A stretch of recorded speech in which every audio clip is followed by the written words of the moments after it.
Dear student, welcome to defence classes 1 YouTube channel में। तो student, आज की जो वीडियो आप जानते हैं एमआर प्रैक्टिस सेट आपका इस समय चल रहा है। एमआर प्रैक्टिस सेट आपका 18 नंबर आज की वीडियो लाए हैं, तो ध्यान से देखिएगा वीडियो, क्योंकि जो भी क्वेश्चन आपके हैं वो क्वेश्चन इंपॉर्टेंट है आपके एग्ज़ाम के लिए, तो ध्यान से देखिएगा वीडियो। तो स्टूडेंट चलिए पहला क्वेश्चन स्टार्ट करते हैं। आप जानते हैं, क्योंकि अगर आप एग्ज़ाम दिए हैं नेवी एमआर की, तो आपको क्वेश्चन को देखते ही पता चल गया होगा कि क्वेश्चन एग्ज़ाम में कैसे आते हैं। तो स्टूडेंट चलिए स्टार्ट करते हैं आज की वीडियो, देखिएगा ध्यान से। तो पहला क्वेश्चन आपके सामने का अरुणाचल प्रदेश की राजधानी है। तो स्टूडेंट आपको ये देखिए एमआर के अभी पिछली साल 2019 के एग्ज़ाम में पूछा गया है कि सॉरी स्टूडेंट 2020 के एग्ज़ाम में अभी पूछा गया है, जो मार्च में एग्ज़ाम हुआ था, फरवरी में आपका पूछा गया था कि अरुणाचल प्रदेश की राजधानी कहाँ है। तो आपके सामने ऑप्शन है। आपसे एक रिक्वेस्ट है स्टूडेंट, जो भारत के जितने भी राज्य हैं सबकी आपको राजधानी याद करनी है, ठीक है स्टूडेंट। देखिए पहला क्वेश्चन कहा है अरुणाचल प्रदेश की राजधानी है। आपके सामने ऑप्शन है Itanagar, option B Shillong, option C Agartala, option D है दिसपुर। तो राइट आंसर आपको बताना है स्टूडेंट। तो स्टूडेंट अगर आपने ऑप्शन ए चुना है ईटानगर, तो राइट आंसर हो जाएगा अरुणाचल प्रदेश की जो राजधानी आपका ईटानगर है। नेक्स्ट क्वेश्चन आपके सामने कहा है, ये भी पूछा था देनिस कहाँ की राजधानी, दिसपुर कहाँ की राजधानी, मतलब कहा है कि दिसपुर कहाँ की राजधानी थी, भी आपको पूछा गया था। तो अगला क्वेश्चन आपके सामने स्टूडेंट ध्यान से देखिएगा, कहा डेन्यूब नदी किस देश की राजधानी से गुजरती है। आपके सामने ऑप्शन है France, B Australia, option C Australia, option D है तुर्की। तो राइट आंसर स्टूडेंट बताना है। तो स्टूडेंट अगर आपने ऑप्शन बी चुना ऑस्ट्रिया, तो राइट आंसर हो जाएगा डेन्यूब नदी जो है वो ऑस्ट्रिया देश की राजधानी से गुजरती है। नेक्स्ट क्वेश्चन आपको है स्टूडेंट, कहा आत्महत्या की थैली, भी क्वेश्चन इंपॉर्टेंट है। कहा आत्महत्या की थैली कहा जाता है। आपके सामने ऑप्शन है ribosome, option B adrenal, option C है लाइसोसोम, ऑप्शन डी किडनी को। तो राइट आंसर स्टूडेंट बताना है। तो स्टूडेंट अगर आपने ऑप्शन सी चुना है लाइसोसोम, तो राइट आंसर हो जाएगा आत्महत्या की थैली जो कहा जाता है लाइसोसोम को कहा जाता है। नेक्स्ट क्वेश्चन आपके सामने स्टूडेंट ध्यान से देखिएगा, कहा है वायुमंडल में स्टूडेंट, कहा वायुमंडल में सर्वाधिक मात्रा में उपलब्ध है। वायुमंडल में सर्वाधिक मात्रा में क्या उपलब्ध है, आपको राइट आंसर स्टूडेंट बताना है। आपके सामने ऑप्शन है helium, option B hydrogen, option C nitrogen, option D argon. तो राइट आंसर आपको स्टूडेंट बताना है। तो अगर आपने ऑप्शन सी चुना है नाइट्रोजन, तो राइट आंसर हो जाएगा वायुमंडल में सर्वाधिक मात्रा में नाइट्रोजन पाई जाती है 72%, है ना स्टूडेंट, याद रखिएगा, वेरी इंपॉर्टेंट क्वेश्चन है। नेक्स्ट क्वेश्चन आपके सामने स्टूडेंट, कहा है वायुयान चलाने के लिए सबसे उपयुक्त मंडल है। तो ऑप्शन आपके सामने क्षोभ मंडल, बी आयन मंडल, ऑप्शन सी मध्य मंडल, ऑप्शन डी समताप मंडल। तो राइट आंसर स्टूडेंट बताना है। तो स्टूडेंट अगर आपने ऑप्शन डी चुना है समताप मंडल, तो राइट आंसर हो जाएगा वायुयान चलाने के लिए सबसे उपयुक्त समताप मंडल है। नेक्स्ट क्वेश्चन आपके सामने स्टूडेंट देखिएगा ध्यान से वीडियो को, कहा है कि मानवाधिकार दिवस मनाया जाता है। मानवाधिकार दिवस कब मनाया जाता है, ये भी क्वेश्चन इंपॉर्टेंट है स्टूडेंट। आपके सामने ऑप्शन है 1 दिसंबर, बी है 10 दिसंबर, ऑप्शन सी है 14 मई, ऑप्शन डी 1 मई। तो राइट आंसर स्टूडेंट बताना है। तो स्टूडेंट अगर आपने ऑप्शन बी चुना है 10 दिसंबर, तो राइट आंसर हो जाएगा मानवाधिकार दिवस 10 दिसंबर को मनाया जाता है। नेक्स्ट आपका है 1 दिसंबर, 1 दिसंबर को याद रखिएगा विश्व एड्स दिवस मनाया जाता है। कौन सा दिवस स्टूडेंट, विश्व एड्स दिवस मनाया जाता है, ये भी याद कर लीजिएगा। नेक्स्ट क्वेश्चन आपके सामने स्टूडेंट, कहा है कि किस भूमध्य सागर का प्रकाश स्तंभ कहा जाता है। किस भूमध्य सागर का प्रकाश स्तंभ कहा जाता है। ऑप्शन आपके सामने Stromboli, option B Etna, option C है फयूजियामा, ऑप्शन डी है बैरन। तो राइट आंसर स्टूडेंट बताना है। तो अगर आपने ऑप्शन ए चुना है स्ट्रॉम्बोली, तो राइट आंसर हो जाएगा स्ट्रॉम्बोली को भूमध्य सागर का प्रकाश स्तंभ कहा जाता है। नेक्स्ट क्वेश्चन आपके सामने स्टूडेंट, ये भी देखिएगा, इंपॉर्टेंट क्वेश्चन है। कहा है कि पानीपत के तृतीय युद्ध में मराठा सेना के तोपखाना का नेतृत्व किया था। ऑप्शन आपके सामने बालाजी बाजीराव, ऑप्शन बी है इब्राहिम गाजी, ऑप्शन सी है सदाशिवराज, ऑप्शन डी है बालाजी विश्वनाथ। तो राइट आंसर स्टूडेंट बताना है। तो स्टूडेंट अगर आपने ऑप्शन बी चुना है इब्राहिम गाजी, तो राइट आंसर हो जाएगा पानीपत के तृतीय युद्ध के में मराठा सेना का तोपखाना जो नेतृत्व किया था इब्राहिम गाजी ने किया था। नेक्स्ट क्वेश्चन आपके सामने स्टूडेंट का, भारत में राष्ट्रीय आय का आकलन करता है।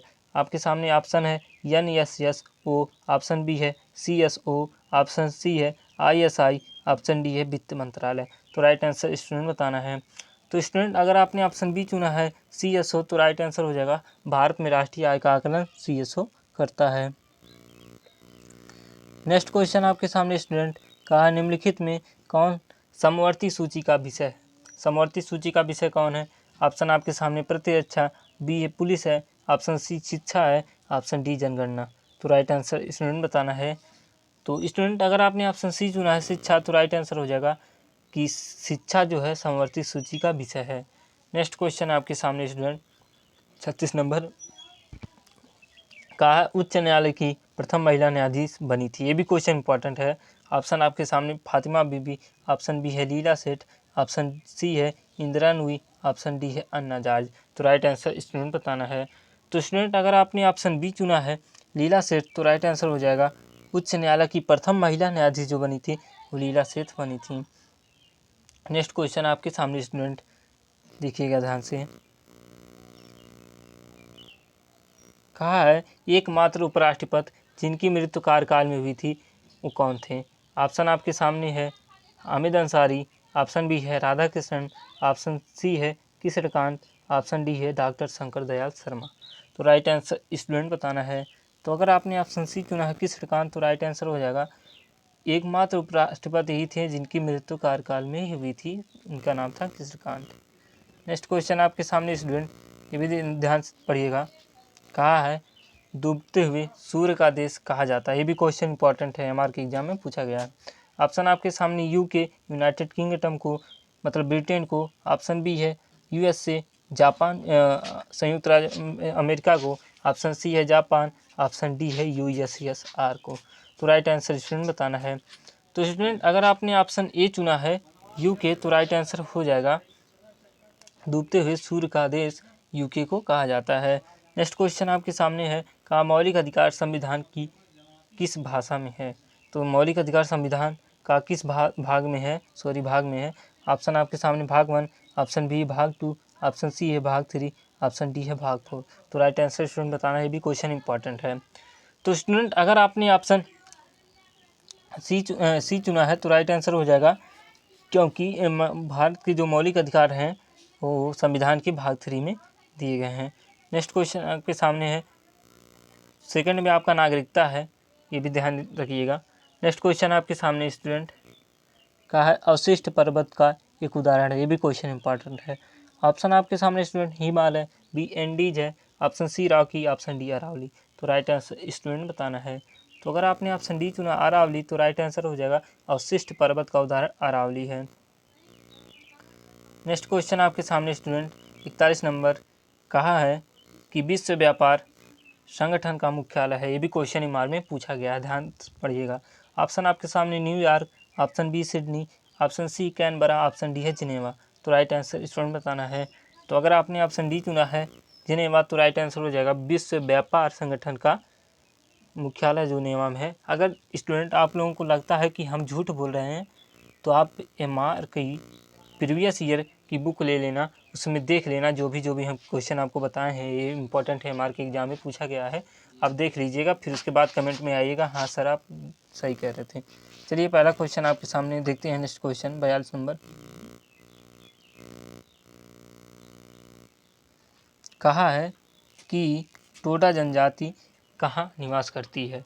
ऑप्शन आपके सामने तमिलनाडु में, option B Uttar Pradesh, option C Jharkhand, option D Meghalaya. तो राइट आंसर स्टूडेंट बताना है। तो स्टूडेंट अगर आपने ऑप्शन 1 चुना है तमिलनाडु, तो राइट आंसर हो जाएगा टोडा जो जनजाति है वो तमिलनाडु में निवास करती है। नेक्स्ट क्वेश्चन आपके सामने है कहा सबसे खारा झील। ये भी क्वेश्चन बहुत इंपॉर्टेंट स्टूडेंट। कहा सबसे खारा झील कौन है। ऑप्शन आपके सामने कैस्पियन सागर, ऑप्शन बी मृत सागर, ऑप्शन सी है लेक वान, ऑप्शन डी है चिल्का झील। तो स्टूडेंट राइट आंसर आपको बताना है। तो स्टूडेंट अगर आपने ऑप्शन सी चुना है लेक वान, तो राइट आंसर हो जाएगा वान झील जो है वो सबसे खारा झील है, लेकिन किस स्तर पे, विश्व स्तरीय पे। ठीक है स्टूडेंट। नेक्स्ट क्वेश्चन आपके सामने है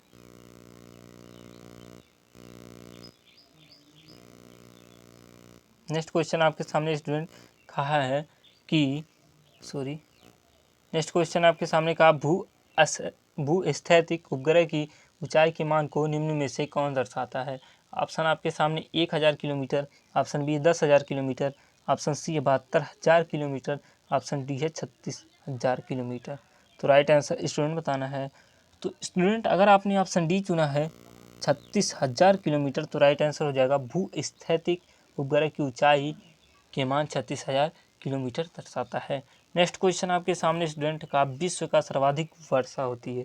विश्व का सर्वाधिक वर्षा होती है कहाँ पे होती है। ऑप्शन आपके सामने है कैनबरा में, ऑप्शन बी है रियो डी जेनेरियो में, ऑप्शन सी है मासिनराम में, ऑप्शन डी है नेतरहाट में। तो राइट आंसर हो जाएगा विश्व का सर्वाधिक पूछा है। स्टूडेंट ध्यान से पढ़िएगा, ये क्वेश्चन इंपॉर्टेंट है। तो स्टूडेंट अगर आपने ऑप्शन सी चुना है मासिनराम में, तो राइट आंसर हो जाएगा। नेक्स्ट क्वेश्चन की तरफ चलते हैं स्टूडेंट, ये भी ध्यान से पढ़िएगा। नेक्स्ट क्वेश्चन आपके सामने स्टूडेंट कहा है कि सैयद वंश का संस्थापक है। सैयद वंश का संस्थापक है। ऑप्शन आपके सामने बलबन, ऑप्शन बी है खिज्र खां, ऑप्शन सी है मोहम्मद बिन तुगलक, ऑप्शन डी है बाबर। तो राइट आंसर स्टूडेंट बताना है। तो स्टूडेंट अगर आपने ऑप्शन बी चुना है खिज्र खां, तो राइट आंसर हो जाएगा सैयद वंश का जो संस्थापक है वो कौन है, खिज्र खां जी हैं। नेक्स्ट क्वेश्चन आपके सामने है कहा गौतम बुद्ध का जन्म हुआ था। ये भी क्वेश्चन इंपॉर्टेंट स्टूडेंट। ऑप्शन आपके सामने 563 ईसा पूर्व में, ऑप्शन बी है 483 ईसा पूर्व में, ऑप्शन सी है 540 ईसा पूर्व में, ऑप्शन डी है 622 ईसा पूर्व में। तो राइट आंसर स्टूडेंट बताना है। तो स्टूडेंट अगर आपने ऑप्शन 1 चुना है 563 ईसा पूर्व में, तो राइट आंसर हो जाएगा गौतम बुद्ध का जो जन्म हुआ था 563 ईसा पूर्व में हुआ था। और मृत्यु कब हुई थी, 483 ईसा पूर्व में। ये भी ध्यान रखिएगा। इसमें क्या हुई थी स्टूडेंट, मृत्यु हुई थी। इसमें क्या हुआ था, आपका जन्म हुआ था गौतम बुद्ध का। ठीक, नेक्स्ट क्वेश्चन आपके सामने स्टूडेंट देखिए ध्यान से। कहा है कि 2018 का भारत रत्न पुरस्कार किन्हें प्रदान किया गया। ऑप्शन आपके सामने है पंडित मदन मोहन मालवीय को, ऑप्शन बी है अटल बिहारी वाजपेयी को, ऑप्शन सी है प्रणब मुखर्जी को, ऑप्शन डी अन्ना हजारे को। तो राइट आंसर स्टूडेंट बताना है। तो स्टूडेंट अगर आपने ऑप्शन सी चुना है प्रणब मुखर्जी, तो राइट आंसर हो जाएगा 2018 का भारत रत्न पुरस्कार जो मिला था वो प्रणब मुखर्जी को मिला था। नेक्स्ट क्वेश्चन आपके सामने स्टूडेंट कहा द्वितीय प्राथमिकता से चुने जाने वाले एकमात्र राष्ट्रपति हैं। ऑप्शन आपके सामने बीबी गिरी, ऑप्शन बी है नीलम संजीवा रेड्डी, ऑप्शन सी है प्रणब मुखर्जी, ऑप्शन डी है कोई नहीं। तो राइट आंसर स्टूडेंट बताना है। पूछा द्वितीय प्राथमिकता से चुने वाले एकमात्र राष्ट्रपति हैं, तो राइट आंसर स्टूडेंट हो जाएगा option A V V Giri. Next question ध्यान से पढ़िएगा, लास्ट क्वेश्चन है। कहा मुद्रास्फीति की माप की जाती है। ऑप्शन आपके सामने स्टूडेंट कहा WPI एवं CPI में, ऑप्शन बी है CSO में, ऑप्शन डी है NSSO में, ऑप्शन डी ICI में। तो राइट आंसर स्टूडेंट बताना है। तो स्टूडेंट अगर आपने ऑप्शन 1 चुना है WPI एवं CPI में, तो राइट आंसर हो जाएगा मुद्रास्फीति की माप की जाती है WPI एवं CPI में। नेक्स्ट क्वेश्चन चलते हैं साइंस का। तो स्टूडेंट अगर आप चैनल पे नए हैं तो सब्सक्राइब कर लीजिएगा तथा बेल आइकन दबा लीजिएगा ताकि कोई भी नोटिफिकेशन आपसे मिस ना हो पाए, क्योंकि आप जानते ही हैं सब्सक्राइब करना फ्री है। तो वीडियो अगर अच्छा लगे तो लाइक कर दीजिए जाइएगा। देखिए साइंस का देख लीजिए। आपका पहला क्वेश्चन है कहा किस ठोस कमानी के द्वारा प्रत्येक सेकंड 5 कंपन उत्पन्न हो रहा है, तो उसका आवर्तकाल कितना होगा। तो स्टूडेंट राइट आंसर आपको बताना है। तो स्टूडेंट अगर आपने ऑप्शन सी चुना है 0.2 सेकेंड, तो राइट आंसर हो जाएगा कि जो 5 कंपन हो रहा है 1/5 हो जाएगा। तो राइट आंसर क्या हो जाएगा 0.2 सेकेंड आपका राइट आंसर हो जाएगा। नेक्स्ट क्वेश्चन आपके सामने है कहा है कि तरंग के 2 रिंग एवं 2 गर्त के बीच की दूरी को कहा जाता है। ये भी क्वेश्चन इंपॉर्टेंट स्टूडेंट। तो स्टूडेंट अगर आपने ऑप्शन आपके सामने है आयाम, बी आवृत है, ऑप्शन सी आवर्तकाल, ऑप्शन डी है तरंग है। तो राइट आंसर स्टूडेंट बताना है। तो स्टूडेंट अगर आपने ऑप्शन डी चुना है तरंग दैर्घ्य, तो राइट आंसर हो जाएगा 2 रिंग एवं 2 गर्त के बीच की दूरी को कहा जाता है तरंग दैर्घ्य कहा जाता है, जिसे बोलते हैं डेल्टा से प्रदर्शित करते हैं। ठीक स्टूडेंट। नेक्स्ट क्वेश्चन आपके सामने स्टूडेंट कहा झूला झूलाते या झूला झूलते लड़का के बगल में दूसरा लड़का बैठ जाता है तो उसका आवर्तकाल आपके सामने ऑप्शन है घटेगा, बी ऑप्शन बढ़ेगा, ऑप्शन सी अपवर्तित रहेगा, ऑप्शन डी है 2 गुना हो जाएगा। तो राइट आंसर स्टूडेंट बताना है। तो स्टूडेंट अगर आपने ऑप्शन सी चुना अपवर्तित रहेगा, तो राइट आंसर होगा झूला एक व्यक्ति झूल रहा है और झूले पे कोई बैठ गया, एक बैठा था ऑलरेडी, एक कोई बैठ गया, तो उस पर कोई प्रॉब्लम नहीं होने वाली स्टूडेंट, ध्यान पे रखिएगा। नेक्स्ट क्वेश्चन आपके सामने स्टूडेंट कहा है कि सरल लोलक का लंबाई बढ़ने पर आवर्तकाल, ऑप्शन आपके सामने है बढ़ जाता है, ऑप्शन बी है घट जाता है, ऑप्शन सी अपरिवर्तित रहता है, ऑप्शन डी कोई नहीं। तो राइट आंसर स्टूडेंट बताना है। तो स्टूडेंट अगर आपने ऑप्शन 1 चुना है बढ़ जाता है तो राइट आंसर हो जाएगा, क्योंकि जो लोलक होता है उसकी जो क्या नाम है आवर्तकाल है डिपेंड करती है किस पे, लंबाई पे। याद रखिएगा कोई भी लोलक हो उसकी जो आवर्तकाल डिपेंड करती है एल पे, लेंथ पे या लंबाई पे, ये ध्यान रखिएगा। नेक्स्ट क्वेश्चन आपके सामने कहा गुरुत्वीय त्वरण का मान बढ़ने पर आवर्तकाल, आपके सामने ऑप्शन बढ़ जाता है, ऑप्शन बी है घटता है, ऑप्शन सी अपरिवर्तित रहता है, ऑप्शन डी कोई नहीं। तो राइट आंसर स्टूडेंट बताना है। तो स्टूडेंट अगर आपने ऑप्शन बी चुना है घटता है तो राइट आंसर जो है गुरुत्वीय त्वरण का मान बढ़ने पर आवर्तकाल घटता है। नेक्स्ट क्वेश्चन आपके सामने कहा विषुवत रेखा पर आवर्तकाल का मान होता है, ऑप्शन आपके सामने न्यूनतम, बी अधिकतम, ऑप्शन सी अपवर्तित, ऑप्शन डी है कोई नहीं। तो राइट आंसर स्टूडेंट बताना है। तो स्टूडेंट अगर आपने ऑप्शन बी चुना है अधिकतम तो राइट आंसर हो जाएगा विषुवत रेखा पर आवर्तकाल का मान अधिकतम होता है। नेक्स्ट क्वेश्चन आपके सामने कहा पृथ्वी के ध्रुव पर लोलक का आवर्तकाल होता है, ऑप्शन आपके सामने न्यूनतम, बी अधिकतम, ऑप्शन सी अपवर्तित, ऑप्शन डी है कोई नहीं। तो राइट आंसर स्टूडेंट बताना है। तो स्टूडेंट अगर आपने ऑप्शन ए चुना है न्यूनतम तो राइट आंसर हो जाएगा पृथ्वी के ध्रुव पर लोलक का आवर्तकाल क्या रहता है, न्यूनतम रहता है। नेक्स्ट क्वेश्चन ध्यान से पढ़िएगा। तो स्टूडेंट नेक्स्ट क्वेश्चन आपके सामने है, कहा है पृथ्वी की सतह से ऊपर जाने पर लोलक का आवर्तकाल, ऑप्शन आपके सामने घटता है, ऑप्शन बी है बढ़ता है, ऑप्शन सी अपवर्तित रहता है, ऑप्शन डी है कोई नहीं। तो राइट आंसर स्टूडेंट बताना है। स्टूडेंट अगर आपने ऑप्शन बी चुना है बढ़ता है तो राइट आंसर हो जाएगा पृथ्वी सतह से ऊपर जाने पर लोलक का आवर्तकाल क्या है, बढ़ता है। नेक्स्ट क्वेश्चन आपके सामने का पृथ्वी सतह से नीचे जाने पर लोलक का आवर्तकाल क्या होता है, ऑप्शन ओ भी आपके सामने है घटता है, ऑप्शन बी है बढ़ता है, ऑप्शन सी है अपवर्तित रहता है, ऑप्शन डी है कोई नहीं। तो राइट आंसर स्टूडेंट बताना है। तो स्टूडेंट अगर आपने ऑप्शन बी चुना है बढ़ता है तो राइट आंसर हो जाएगा, देखिए ध्यान में रखिएगा, कहा पृथ्वी सतह से जब ऊपर जाओगे तब भी आपका आवर्तकाल बढ़ेगा, अगर पृथ्वी की सतह से नीचे की तरफ जाओगे तब भी आपका आवर्तकाल जो है वो क्या करेगा स्टूडेंट, बढ़ता ही रहेगा। ठीक, नेक्स्ट क्वेश्चन आपके सामने स्टूडेंट ध्यान से पढ़िएगा, देखते हैं क्या है। कहा है कि पृथ्वी के केंद्र पर, अब की देखिए ऐसा क्वेश्चन पूछ दिया कि पृथ्वी के केंद्र पर लोलक का आवर्तकाल होता है, आपके सामने ऑप्शन है अधिकतम, बी है न्यूनतम, ऑप्शन सी है शून्य, ऑप्शन डी अपवर्तित रहता है। तो राइट आंसर स्टूडेंट बताना है। तो स्टूडेंट अगर आपने ऑप्शन सी चुना है शून्य तो राइट आंसर हो जाएगा, क्योंकि पृथ्वी पे केंद्र पर जो भी होता है वो क्या होता है, शून्य पे होता है। अभी आपने पढ़ा सतह से ऊपर जाओगे तब भी बढ़ेगा और सतह से नीचे जाओगे तब भी आपका क्या आवर्तकाल बढ़ेगा, लेकिन जब केंद्र पे रहेगा तो क्या होगा, जीरो होगा, याद रखिएगा स्टूडेंट। ठीक, नेक्स्ट क्वेश्चन आपके सामने स्टूडेंट कहा तरंग के माध्य बिंदु से अधिकतम विस्थापन को कहा जाता है, ऑप्शन आपके सामने आयाम, बी आवृत्त, ऑप्शन सी है तरंग दैर्घ्य, ऑप्शन डी आवर्तकाल। तो राइट आंसर स्टूडेंट बताना है। तो स्टूडेंट अगर आपने ऑप्शन ए चुना है राइट आंसर आयाम तो राइट आंसर हो जाएगा, क्योंकि तरंग के माध्य बिंदु से अधिकतम विस्थापन जो है आयाम को कहा जाता है।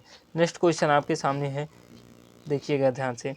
तो स्टूडेंट कहा पानी की ऊपरी सतह पर किस प्रकार का तरंग होता है, आपके सामने ऑप्शन अनुप्रस्थ, ऑप्शन बी अनुदैर्घ्य, ऑप्शन सी है विद्युत चुम्बकीय तरंग, ऑप्शन डी है सभी। तो राइट आंसर स्टूडेंट बताना है। ये भी क्वेश्चन मार्क के एग्जाम में 2019 में पूछा गया है, किताब उठा के देख लीजिएगा। ठीक है स्टूडेंट, कहा है तो राइट आंसर आपको स्टूडेंट बताना है। तो स्टूडेंट अगर आपने ऑप्शन 1 चुना है अनुप्रस्थ तो राइट आंसर हो जाएगा पानी के ऊपरी सतह, जो पानी की सतह होती है इस पे जो आपकी तरंगे होती है, ये जो तरंगे होती है कौन सी तरंगे होती हैं, याद रखिएगा अनुप्रस्थ तरंगे होती है। और जो पानी में होती है वो अंधेर होती है, कौन सी होती है स्टूडेंट, अंधेर होती हैं, याद रखिएगा। नेक्स्ट क्वेश्चन आपके सामने वीडियो का लास्ट क्वेश्चन है, बहुत ध्यान से पढ़िएगा। तो कहा ध्वनि एक माध्यम से दूसरे माध्यम में प्रवेश करता है तो कौन सा भौतिक राशि अपवर्तित रहता है, आपके सामने ऑप्शन है वेग, ऑप्शन बी है आयाम है तो अपवर्तित रहता है, ऑप्शन बी आवृत्त, ऑप्शन डी है तरंग दैर्घ्य। तो राइट आंसर इसमें बताना है। तो स्टूडेंट अगर आपने ऑप्शन सी चुना आवृत्त तो राइट आंसर हो जाएगा अगर वीडियो कैसी लगी ज़रूर कमेंट में बताइएगा, और चैनल पे नए हैं तो सब्सक्राइब कर लीजिए तथा बेल आइकन दबा लीजिए ताकि कोई भी नोटिफिकेशन आपसे मिस ना हो पाए। मिलते हैं दोस्त नेक्स्ट वीडियो में, तब तक के लिए दोस्त जय हिंद, वंदे मातरम, बाय बाय।